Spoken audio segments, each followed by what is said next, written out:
when it was time for me to get drafted, draft day come, man, I got a story.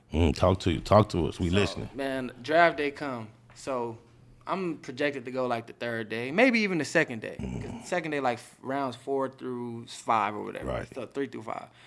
So we have a party, big party and everything. Agent throw the party, moms throw the party, so everybody's there. And I'm thinking I'm about to get drafted. So like, is the camera set up for like when we get those little cutaways, like how the parties be going on, the family be mingling? So you set up, dressed, Dougie, waiting for that moment. Okay, I'm listening. I'm waiting. So right.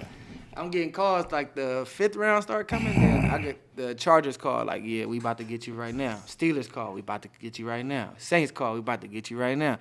Ain't none of them dudes call me. They play a game like that? Yeah. Fucked up.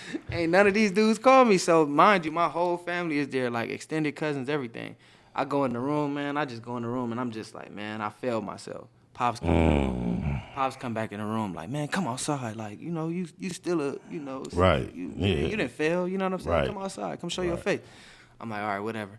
So my agent called me. I ain't get no call, no draft, no nothing. And usually when you get drafted, you got guys who go undrafted, free agents who get the contract. I ain't even get the contract. I was a straight trial guy. So my agent hit me after all that and was like, well, hey, man, you wanna try out for the Cardinals? And I was like, man, I guess.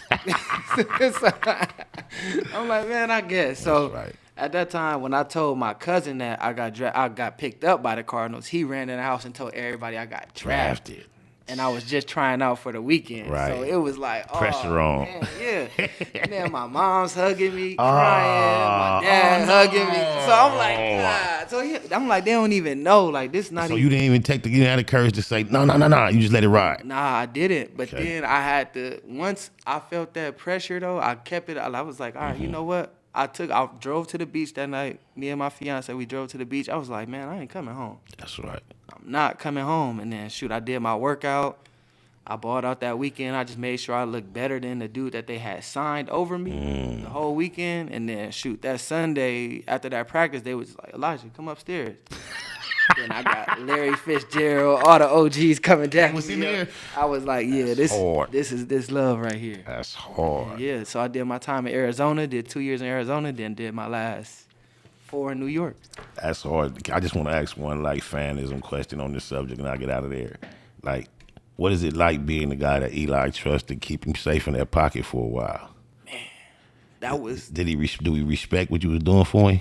A lot of the OGs respected what I was doing, man. And that's where, like, a lot of, like, I mean, I don't need, like, that's where a lot of my gratitude come from. Like, when I get respect from, like, Eli Manning, Carson Palmer, Larry Fitzgerald, Chris Johnson, Adrian Peterson, once I seen that, like, you know, they noticed me and noticed my grind and noticed the type of player I was. And then once I got my respect from them, I was good. With you and Eli, was it any special bond because y'all had the same name, Eli E? Yeah, they used to call him E1 and they used to call me E2? E3? I was E3 because we had Eli Apple. Okay, yep, we had Eli Apple. E1, 2, and 3. Yeah, that's so hard. Yep. And then, you know, just being in there, I used to make jokes with the quarterback now in New York, Daniel Jones, is because my first year in New York, I remember Eli, you know, he's an older dude, older quarterback. So, you know, he looking for that quick outlet. Okay. Quick. He don't want to get touched.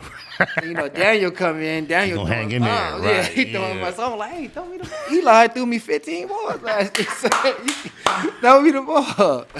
So did he give you more action? Yeah, he did. He did. That's what it do. He did. The boy, Barkley cool. Yeah, Barkley good. He gonna be back this year. I know he, you know, the last couple years been tough for him, but this year I talked to him a couple times and then just watching film, I think he looked confident, explosive.